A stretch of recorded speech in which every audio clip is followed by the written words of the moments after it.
Assalamualaikum warahmatullahi wabarakatuh. Selamat berjumpa kembali bersama kami di program Jaksa Menyapa. Tentunya masih dari studio PAL TV, pemirsa.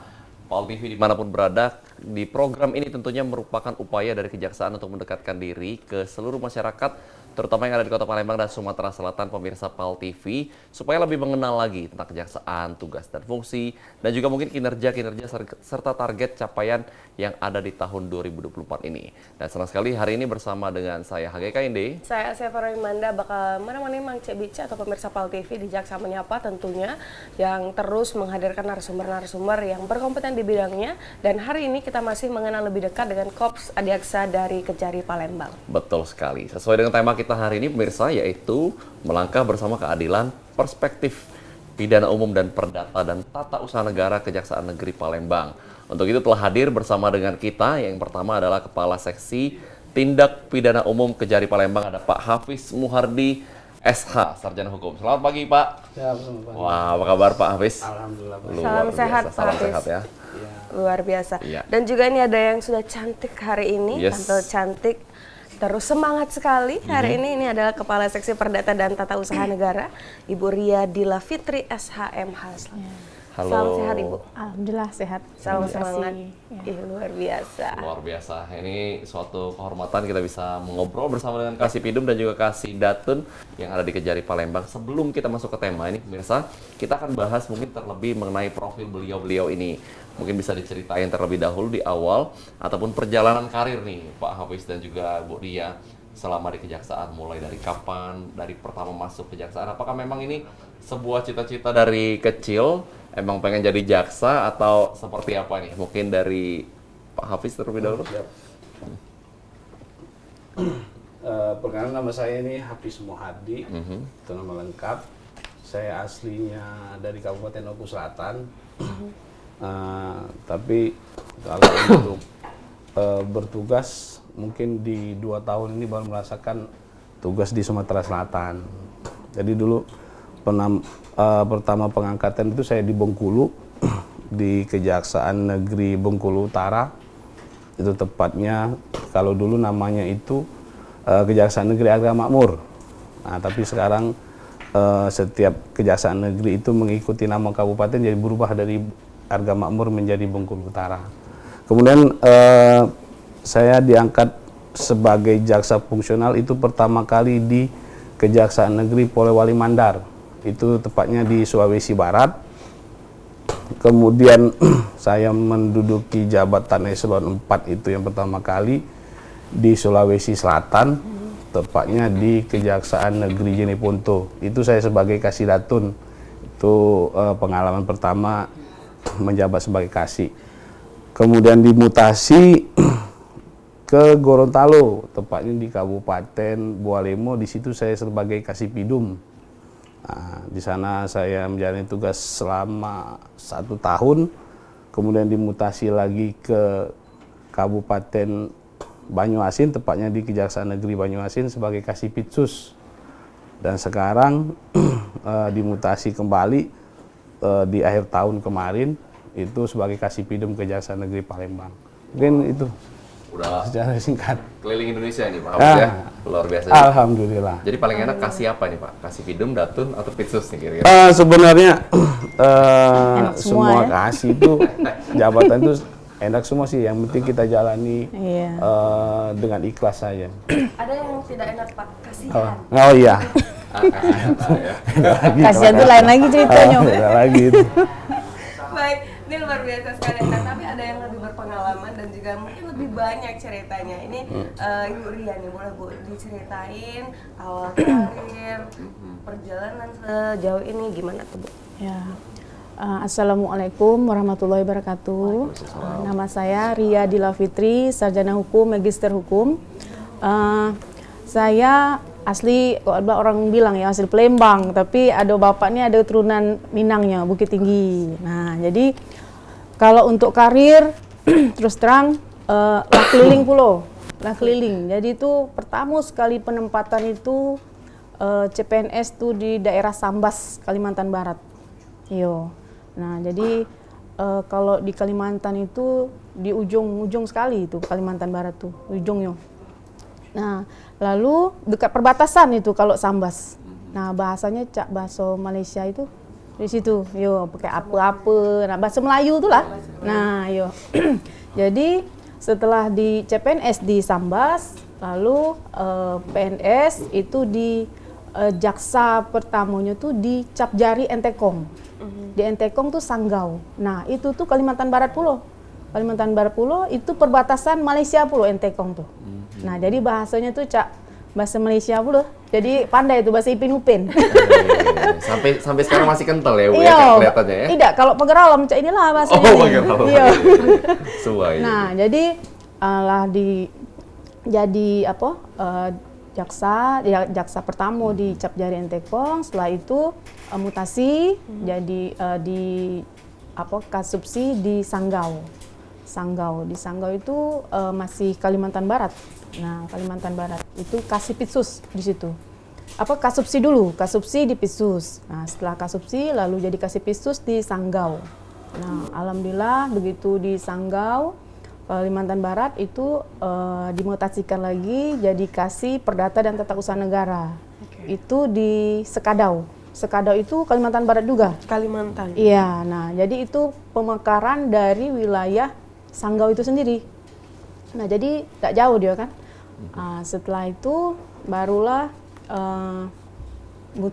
dimutasikan lagi ke Pagaralam. Dari Sekadau tuh, Pagaralam, langsung Pagaralam. Tidak lama, Pagaralam tuh cuma 7 bulan. Nah, lalu promosi lagi jadi Kasipidum di Agam, Sumatera Barat. Iya, Sumatera Barat. Lalu dipromosikan lagi naik tipe A, dari tipe B tadi ke tipe A itu di Kejari Bukit Tinggi, Sumatera Barat juga. 1 tahun di Agam itu 1 tahun 1 bulan lah. Nah, setelah itu di Bukit Tinggi 1 tahun 1 bulan juga. Lalu mutasi lagi di Kejati, Sumatera Barat sebagai pemeriksa datun. Nah, yaitu setelah itu mutasi lagi, nah balik dusun ke Palembang. Jadi Kasih Perdata dan Tata Usaha Negara. Balik kampung. Iyo, balik dusun. Sudah eselon 4 itu. Panjang Iyo. perjalanannya, Bu Ria. Ya? Iyo lah panjang. Dan Tinggal lumayan doakan lama deh. di Kalimantan Barat ya, Bu ya. Iyo lama. Kasih Pisus. Alhamdulillah pada saat itu banyak pula penanganan perkara itu setahun 32 perkara kalau tidak salah. Wow, sebagai Kasipitsus Kasih Pisus di Kejari Sanggau pada saat dari itu. Sanggau, luar biasa. Iya. Dan memang kalau kita ngobrol masalah karir dari para jaksa yang khususnya dari Kejari Palembang ini, karena emang udah para senior ya. Jadi Iya. ini pengalaman-pengalaman yang luar biasa. Dan ujungnya balik lagi ke Palembang ya, wong kita kalau. Iya. Nah, pemirsa kita mungkin akan masuk ke tema, kita akan bahas ini dengan Kasipidum dan Kasih Datun. Mungkin di awal kita akan remind lagi seperti apa mungkin peran dari masing-masing kasih ini untuk tentunya menegakkan keadilan dalam konteks penanganan. Yang pertama itu perkara pidana umum di Kejaksaan Negeri Palembang. Kak Hafiz, seperti apa nih peran dari Kasipidum sendiri? Mungkin saya jelaskan secara singkat saya biar mudah dipahami. Nah, sebenarnya tupoksi kejaksaan itu tugas utama itu di bidang penuntutan tindak pidana. Nah, namun untuk di struktur organisasi itu ada dua bidang yang bisa melakukan penuntutan di bidang tindak pidana. Itu yang pertama bidang Pitsus, yang keduanya bidang Pidum. Itu saya sendiri selaku Kasipidumnya. Nah, untuk pembeda ini kalau gampang kita mau tahu itu hanya satu.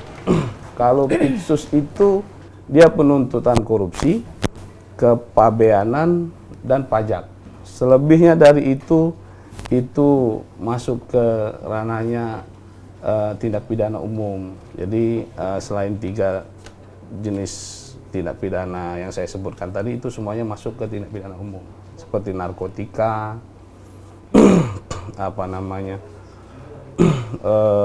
penganiayaan, itu semua itu masuknya ke tindak pidana umum. Itu saja pembedanya.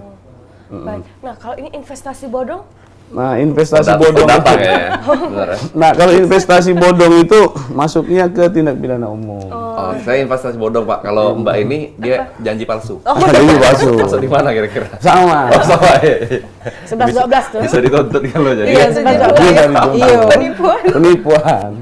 Nah, yang menarik dari Pidum ini sendiri kan tadi banyak nih narkotika, lalu pencurian yang pastinya dan lain-lain. Di Palembang Dewe ini Pak, kira-kira yang masih megang, maksudnya paling banyak yang Pak Hafiz urus itu masih mendominasi yang apa, kasus apa nih? Masih mendominasi itu kasus narkotika. Tetap narkotika. Tetap narkotika. Itu yang utama di Palembang ini. Banyak kan yang ditangkap pelaku atau pengedar Pak di Palembang? Banyakan itu kurir sama bandarnya itu yang banyak ditangkap di sini. Berapa persen narkotika ini? Mungkin Kak Hafiz baru di Kejari Palembang, tapi kita sudah mempunyai data. Nah, berapa persen kenaikan mungkin dari 2023 di triwulan pertama di 2024? Sebenarnya sih apa namanya, kalau untuk persentase itu kalau untuk saat ini masih sulit untuk diukur karena kan setiap penanganan perkara itu kan biasanya perlu waktu dan semua penanganan perkara itu penyidik mengirimkan berkas perkara berikut dengan SPDP-nya itu ke kejaksaan, itu belum tentu akan sampai ke pengadilan. Baik.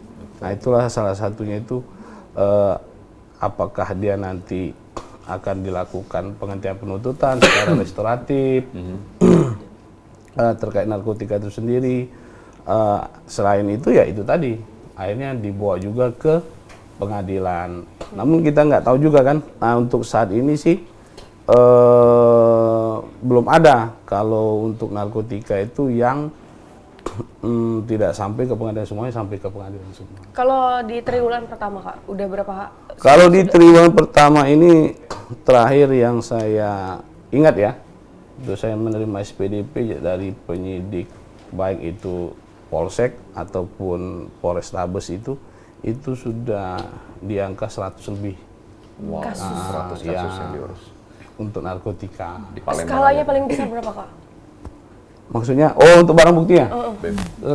Skala paling besar itu BB-nya seingat maksudnya saya itu berapa kilo? Itu hampir 1 kilo. Lumayan banyak lah ya, luar biasa ya. Lumayan Dan banyak. 100 untuk ukuran mungkin ini kan kita tapping di akhir Februari, dalam 2 bulan itu lumayan banyak ya, masih mendominasi ya. Betul sekali. Apalagi kan di triwulan pertama ini kan kita dihebohkan dengan viralnya video Cinderella, fenomena Cinderella. Nah, itu salah satunya terkait akan hal itu yang dari 100 kasus ini. Itu pernah saya ikuti juga itu pemberitaan mengenai perkara Cinderella itu yang overdosis ya. Betul. Nah, tapi itu setelah saya lihat itu bukan masuk di wilayah hukumnya Kejaksaan Negeri Palembang, tapi masuknya di wilayah hukum Kejaksaan Negeri Banyuasin. Betul. Mungkin nanti bisa ditanyakan sama Kasih Pidum ya kan, setelah mungkin segmen dengan Kejari Palembang. Nah, itu masuknya di Banyuasin. Oh, kalau di Palembang belum ada root-nya ya? Enggak, dia terjadinya tindak pidana itu, lokus deliktinya itu ada di Banyuasin. Banyuasin. Iya. Baik, memang menjadi inilah ya, apa namanya, pergumulan dan permasalahan bahwa memang narkotika ini masih mendominasi, walaupun juga mungkin tindak pidana lain seperti pencurian dan pembegalan apakah masih juga tinggi di Palembang nih, Pak Hafiz? Kalau pembegalan itu saya lihat, saya di sini kan aktifnya itu kan di bulan November sampai di tahun 2023.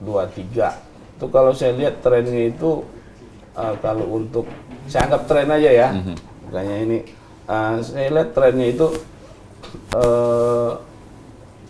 selalu ada.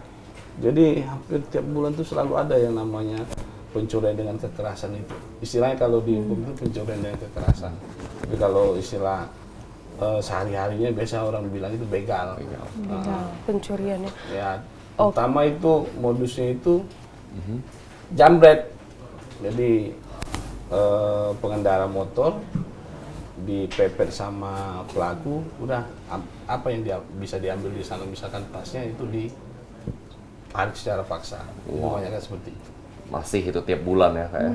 Oh, masih saya lihat. Luar biasa memang ini. Semoga ke depan turun lah ya. Jangan lagi kawan-kawan tahu sih. Betul. Ya, rombongan. Bukan ya? Rombongan. Iya, iya. Dan tentunya pasti masyarakat juga harus berhati-hati ya, jangan mancing ya. Biasanya masyarakat juga mancing pakai tas taruh di samping dan lain-lain. Harusnya taruh di mana? Taruh di mana? Karena tas di tuh? bagasi motor. Iya, Simpan nggak ya? Minimal dipeluk lah ya di betul. depan ya. Soalnya ini pakai motor listrik kan, nggak ada Oh, motor iya. listrik. Betul. Baik, kita bakal ngobrol lagi dengan Ibu Ria karena kita belum tanya mengenai kasih datun ini, tapi di segmen kedua nanti. Pemirsa jangan kemana-mana, kami akan kembali setelah yang satu ini.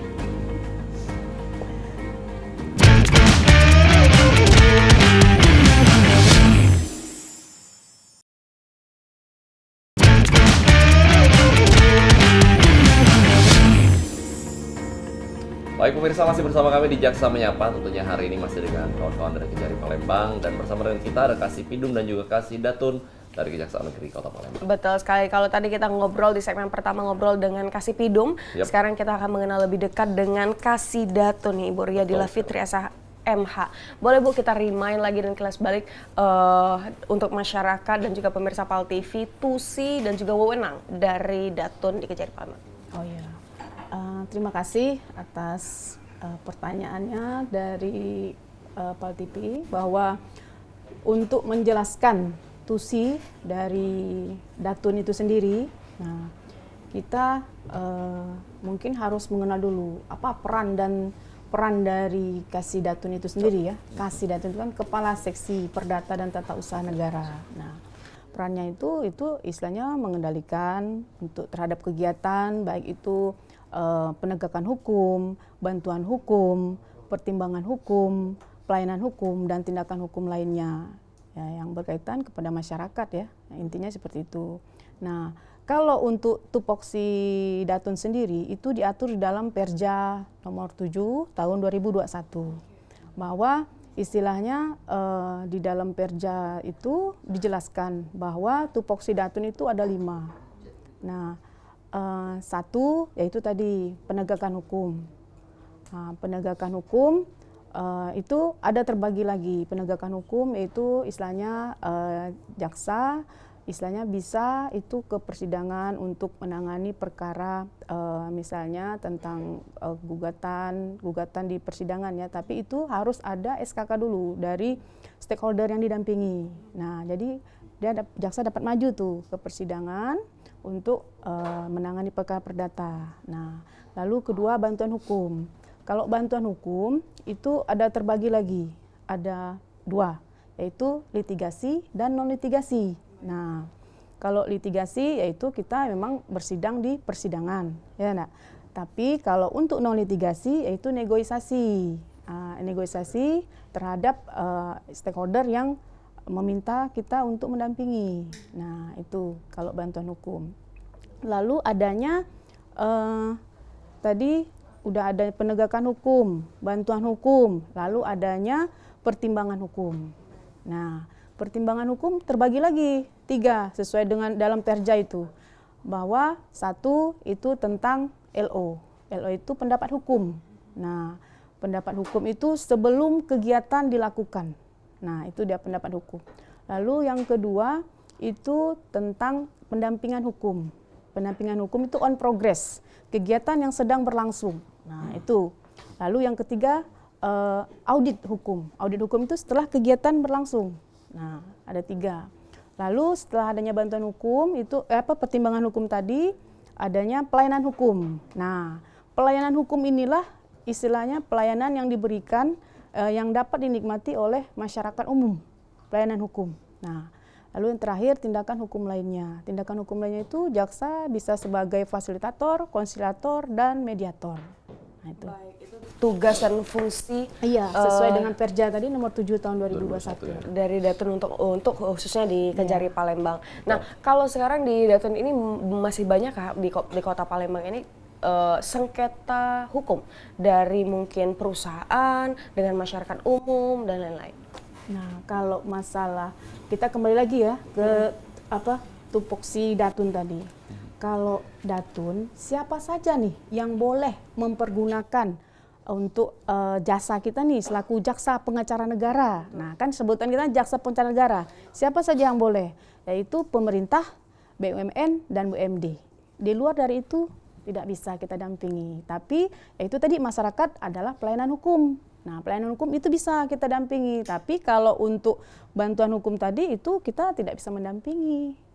Iya. Oke, nah jadi kalau masyarakat itu di pelayanan ya untuk bertanya, konsultasi gitu ya. Jadi kalau di Kejari Palembang itu ada namanya Adiaksa Corner. Nah, itu bisa masyarakat yang ingin untuk memerlukan pelayanan hukum bisa datang ke situ ke PTSP. Nah, kita ke PTSP, di situ ada petugas yang akan diarahkan nanti kepada JPN yang akan memberikan pelayanan terhadap masyarakat yang ingin meminta pelayanan hukum.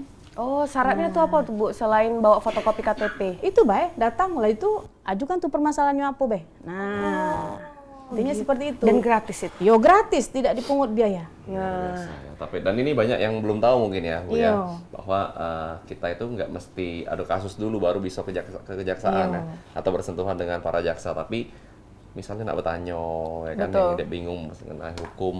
Nah itu juga bisa rupanya langsung ke Kejari Palembang juga ya. Nah, kalau pelayanan ini sudah, apakah sudah di 2024, Bu, sudah ada kenaikan belum, Bu? Masyarakat ini melek tentang hukum, untuk mereka berani bertanya, mereka mungkin berani untuk datang sekadar konsultasi dan lain-lain. Nah, jadi intinya seperti ini. Kalau di Kejari Palembang, kita ini selain kita punya pelayanan hukum terhadap masyarakat yang ingin mendapatkan pelayanan di Adiaksa Corner itu sendiri, kita juga ada Halo JPN. Nah, jadi Halo JPN itu misalnya ini nih malu-malu nih mau datang ke kantor. Nah, kita melalui Halo JPN itu aja. Ada kontak person, kita lampirkan di Halo JPN. Nah, jadi di situ bisa langsung apa permasalahan kita sampaikan di situ.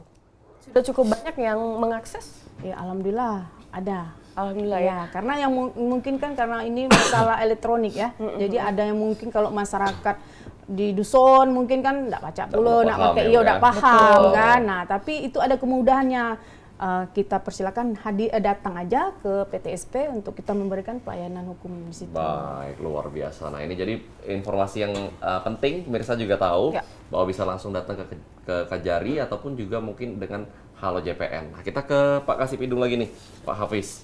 Sesuai dengan apa yang disampaikan Pak Kajati mengenai program 2024, target yaitu capaian 14 RJ per seluruh Sumatera Selatan ini per bulannya.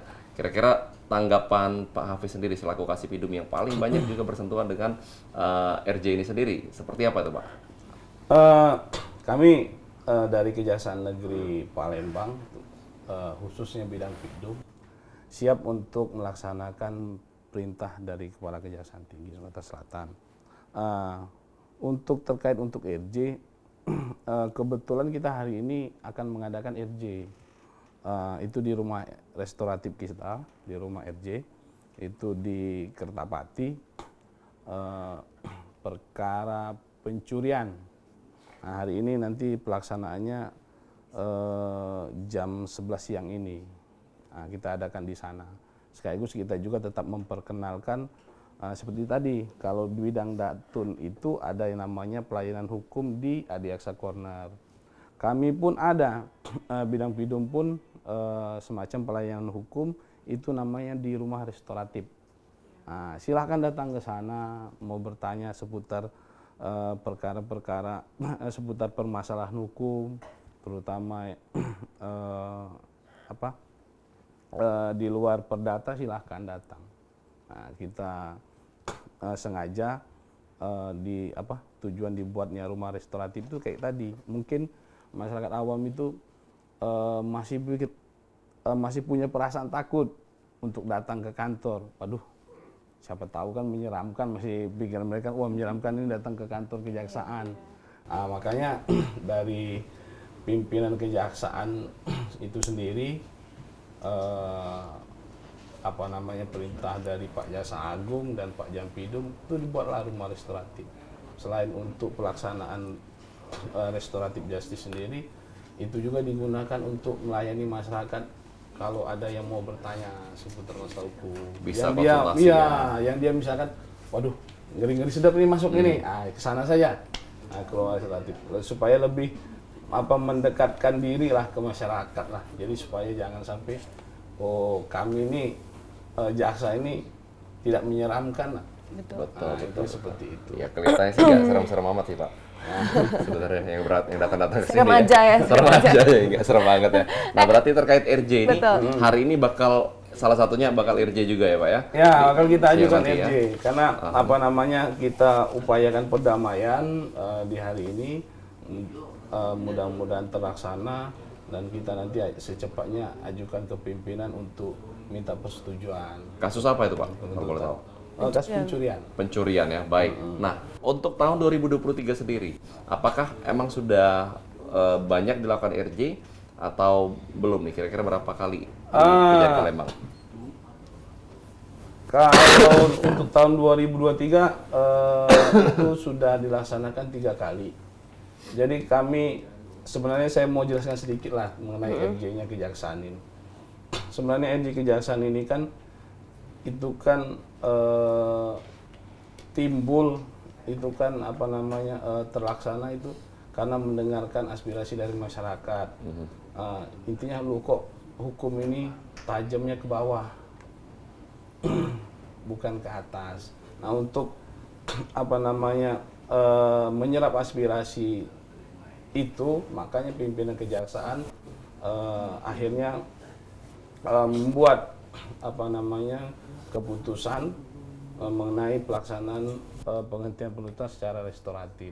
Jadi kami kejaksaan ini tidak semua perkara bisa dilakukan RJ, tidak semua. Itu ada ada batasannya. Nah, satu perkara itu ancaman hukumannya tidak lebih dari 5 tahun. Yang bersangkutan baru sekali melakukan tindak pidana. Nah, jadi ada batasannya. Jadi tidak semua. Apalagi kalau mengenai perkara asusila, waduh, nggak mungkin asusila mau di-RJ kan. Iya. Betul. Jadi balik-balik ke kasus masing-masing ya Pak Hafiz Ya, ya? ada batasannya. Jadi Batasan, lebih diutamakan itu tadi kita itu melaksanakan hukum itu tidak hanya tajam ke bawah. Kita semuanya sama semuanya sama di hadapan hukum. Betul, sesuai dengan harapan dari Kajati ini memberikan rasa adil kepada seluruh masyarakat, khususnya di Kota Palembang. Nah, tapi saya mau ke Ibu Riani. Bu, di tahun 2023 gimana sih kerja Datun dan kinerja Datun dan juga sepanjang 2020 dan kita sudah memasuki di triwulan pertama, apakah masyarakat tentang melek hukum dan juga pendampingan hukum ini masih didominasi dengan di kasus apa dan juga sudah menyelesaikan mungkin perkara non litigasi dan baik itu litigasi itu di perkara apa juga? Terima kasih. Kalau untuk capaian istilah kinerja kami di bidang perdata dan tata usaha negara, alhamdulillah di 2023 dari Januari sampai dengan Desember itu kami sudah melakukan pemulihan keuangan negara sekitar 18,8 miliar. Ya, 18,8 miliar. Ya, sepanjang 2023. Itu 18 miliar 806 juta 822 150 sekian intinya ya, dari 7 stakeholder yang minta bantuan hukum kami. Nah, ini adalah LHP dari BPK.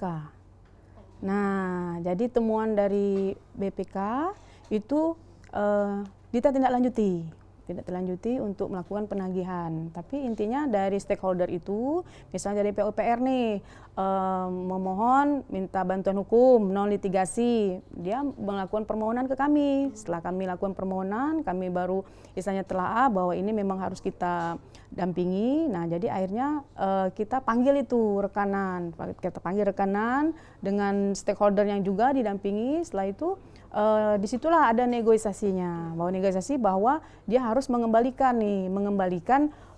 keuangan yang istilahnya harus dikembalikan lagi. Ya, kelebihan bayar, otomatis dia harus mengembalikan. Nah, terkumpullah 18 miliar sekian itu. Nah, dari pemulihan. Dan di Nah, triwulan pertama kita lagi fokus ke concern ada kasus apa? kalau yang pemulihan itu kan dari LHP BPK. Nah, lalu kita ada juga penyelamatan. Penyelamatan itu ada 2 perkara perdata, itu ada 600 juta sekian. Nah, jadi kita ada pemulihan dan ada penyelamatan. Kalau sekarang lagi proses kasus apa Bu di triwulan pertama ini di sepanjang tahun 2024? Nah, itu udah kita selesaikan tuh kemarin. Nah, tinggal yang untuk perkara yang 3 itu ada perkaranya masih 1 banding, satu lagi kasasi. Oh, lagi melakukan upaya Iya, hukum ya? ada upaya hukumnya, masih ada upaya hukum. Baik, kita akan bercerita. Ini juga salah satu program dari Kasatker di Korps Adiaksa di Sumatera Selatan, dalam hal ini Kajati. Akan kita bertanya dengan Kasipidum dan juga Kasidatun dari Kejari Palembang. Makanya jangan kemana-mana, terlalu bersama kami di Jaksa Menyapa.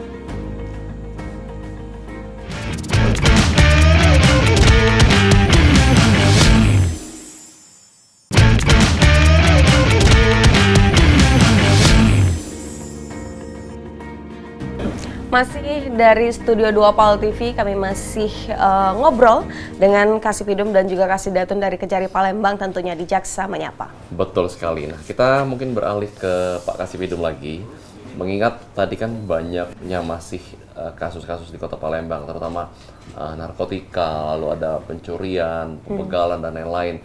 Nah, Pak, dari Kasipidum sendiri ada satu program atau inisiatif nggak dari Kasipidum yang diterapkan untuk setidaknya melakukan pencegahan tindak pidana di Kota Palembang? Oh iya. Sebenarnya kalau untuk institusi sendiri ya, untuk Kejaksaan Negeri Palembang, sebenarnya sih tidak bisa satu bidang itu berdiri sendiri. Betul.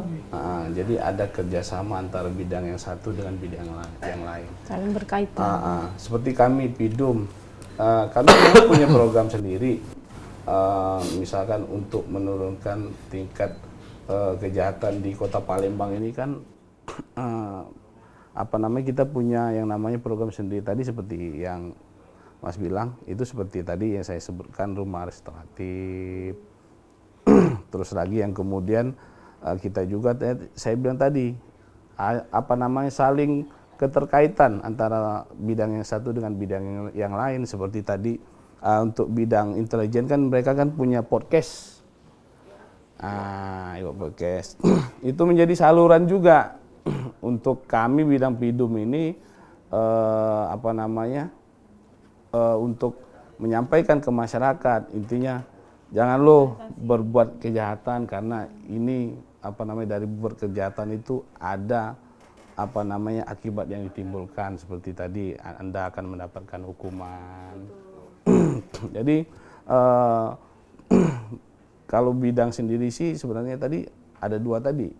Pertama tadi rumah restoratif, yang keduanya tadi melalui podcast yang bekerja sama dengan bidang intelijen. Termasuk juga mungkin dengan program Jaksa Menyapa ini, salah satunya kita memperkenalkan ya. Saya juga dengan program Jaksa Menyapa juga yang sedang kita langsungkan ya. Siap. Tentunya, Nah ini salah satunya ini, supaya masyarakat itu kan bisa mendapatkan semacam pembelajaran lah mengenai pentingnya juga untuk mengetahui hukum itu apa. Jadi mereka untuk mau berbuat sesuatu itu nanti kok kemudian kan berpikir dulu, ini ada enggak ini dampak hukumnya. Nah, ngomong-ngomong masalah dampak hukum nih Pak, mungkin boleh dikasih tahu nih mengenai yang paling banyak sekarang, narkoba, lalu pencurian, pembegalan, itu paling tinggi mereka bisa dituntut sampai berapa tahun? Oh, itu kalau untuk narkotika itu kan kalau untuk misalkan 114 ini untuk yang pengedar ataupun bandar itu kan kalau di ayat 2 barang bukti yang lebih dari 5 gram, kalau itu dalam bentuk non tanaman atau tanaman itu dia 5 batang, misalkan ganja itu dalam bentuk batangan itu 5 batang, atau dia sudah tidak lagi dalam bentuk batangan tapi dia masih sejenis tanaman seperti ganja itu beratnya 5 kilo. Nah, itu untuk rinciannya. Itu kalau udah di atas 5 gram tadi atau di atas 5 kilo untuk ganja, itu ancaman hukumannya bisa mati seumur hidup dan 20 tahun. Itu ayat 2.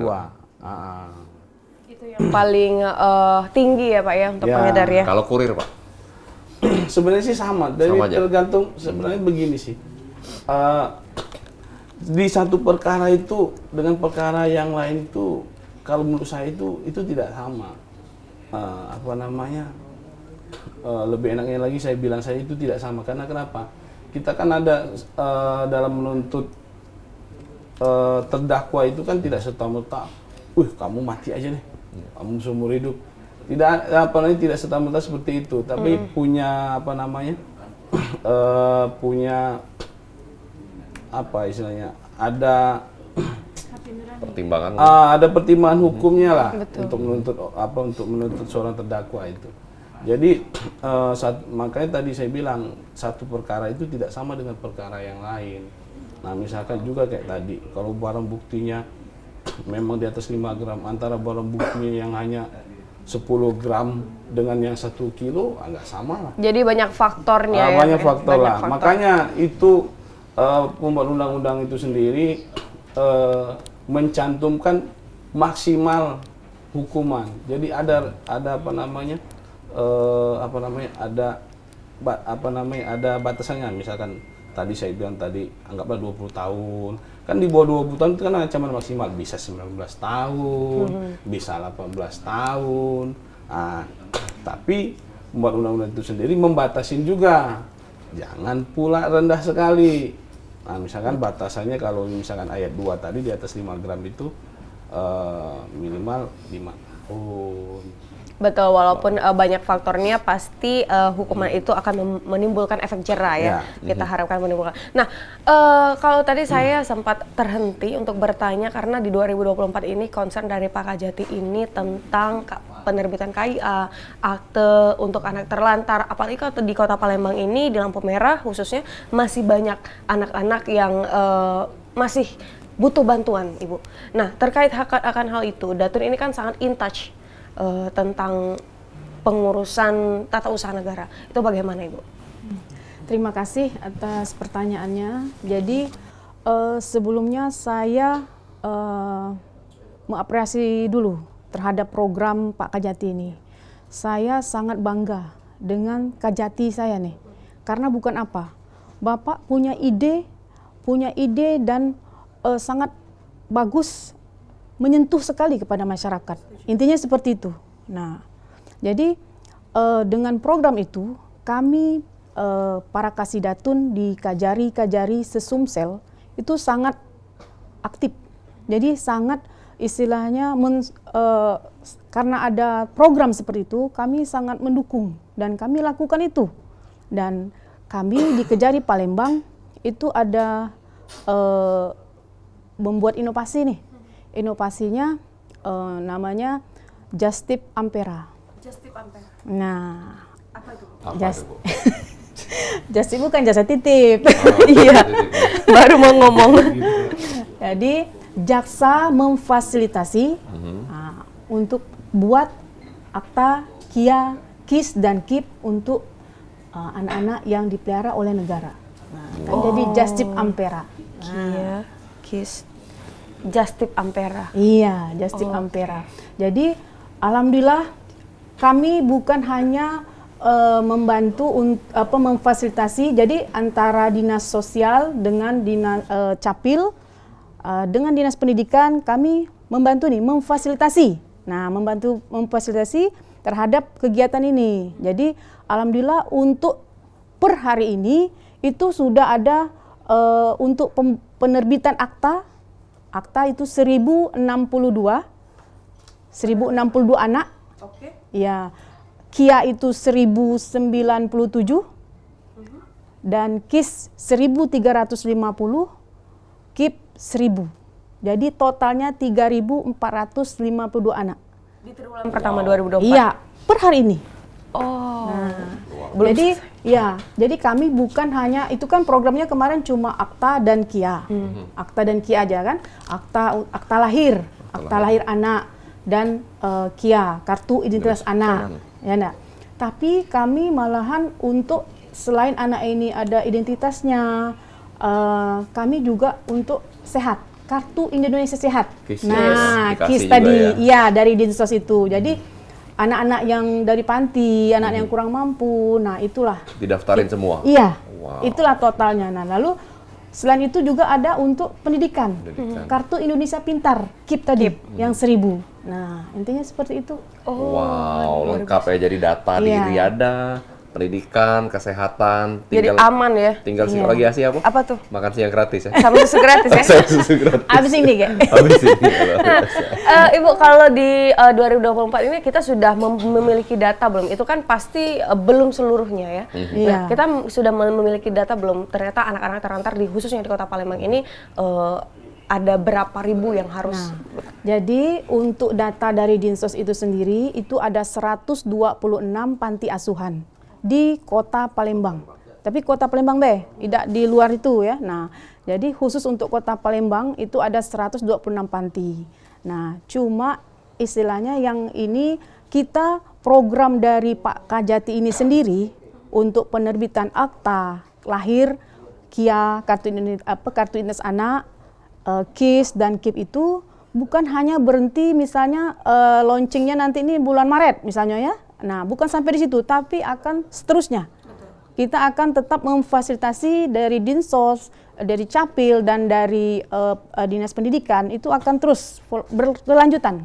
Nah, kalau untuk dari Kasih Datun sendiri khususnya di Kejari Palembang, kita sudah ada target belum Bu untuk penerbitan surat-surat akte dan ini? Kalau target istilahnya kita ini kan hanya memfasilitasi ya, memfasilitasi terhadap kegiatan program yang dari Pak Kajati ini terhadap dinas sosial, dinas capil dan pendidikan. Nah, jadi intinya kita terus nih, kami malahan kami turun nih on the spot, turun malahan ikut membantu nih dari dinas sosial, kami on the spot ke panti. Nah, hari Jumat itu kadang kami ke beberapa panti sambil survei apakah anak-anak panti itu sudah ada akta lahir, sudah ada juga KIA-nya atau KIS dan KIP.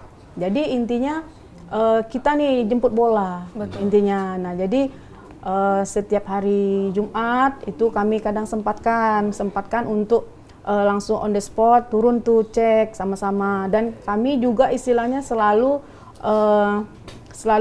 diskusi rapat dengan dinas sosial, capil dan dinas pendidikan, apa kendala, apa permasalahan, hambatannya apa nih. Nah, kami siap membantu. Intinya seperti itu. Wow, Nah Bu, luar biasa. baik. Kalau ini sebelum kita closing statement Bu, saya mau bertanya, adakah program khusus? Kalau itu tadi kan untuk anak-anak terlantar ya Bu ya. Nah, adakah program khusus untuk yang sudah lanjut usia, terus itu mungkin untuk janda-janda dan juga mungkin untuk yang disabilitas dan lain-lain? Kalau untuk yang disabilitas itu beberapa anak panti yang tadi itu masuk tuh di situ. Oke. Nah, tapi kalau untuk yang tadi dibilang janda-janda dan lansia tadi, nah itu kami belum sampai ke situ tuh. Oh, belum ya. Iya. Nanti dan kita harapkan akan ada programnya lanjutan. Karena intinya kita satu-satu dulu nih. Daripada betul. kita terlalu banyak program tapi tidak bisa dilaksanakan, kan? Nah, Setuju. sementara Betul. program ini udah benar, udah sesuai jalurnya. Nah, kita ikuti itu menurut saya. Iya, Optimalkan jadi kita menjadi yang ada. concern Iya. utama ini anak-anak dulu ya. Iya. Untuk janda-janda, kalau janda tua mungkin dibantu oleh pemerintah, tapi kalau janda muda disuruh belaki oleh pemerintah itu ya. Karena janda muda kan berkayu kan loh. Iya, benar. Dapat duit Luar janda-janda biasa. sekarang. Oke. Nah, Ibu, Curhat nih ya. Ibu, kalau kita mungkin karena kita sudah kurang lebih 60 menit ngobrol, boleh Ibu closing statement, mungkin ada himbauan, mungkin terkait tentang Datun atau mungkin secara komprehensif. Oh iya. Kalau saya selaku Kasih Datun Kejari Palembang, saya sangat menghimbau kepada masyarakat. Kalau memang ada permasalahan hukum, ayo datang ke Kejari Palembang, di PTSP situ ada Adiaksa Corner. Nah, silakan. Kami sangat terbuka untuk istilahnya masyarakat yang ingin berkonsultasi, meminta pelayanan hukum, kami siap. Intinya seperti itu. Wow, luar biasa. Jadi jangan ragu-ragu. Datang Iya. ya, untuk ini kalau yang masih bingung. Nah, mungkin dari Kak Hafiz juga. Intinya Kejaksaan Negeri Palembang ada bersama masyarakat Kota Palembang itu sendiri. Untuk itu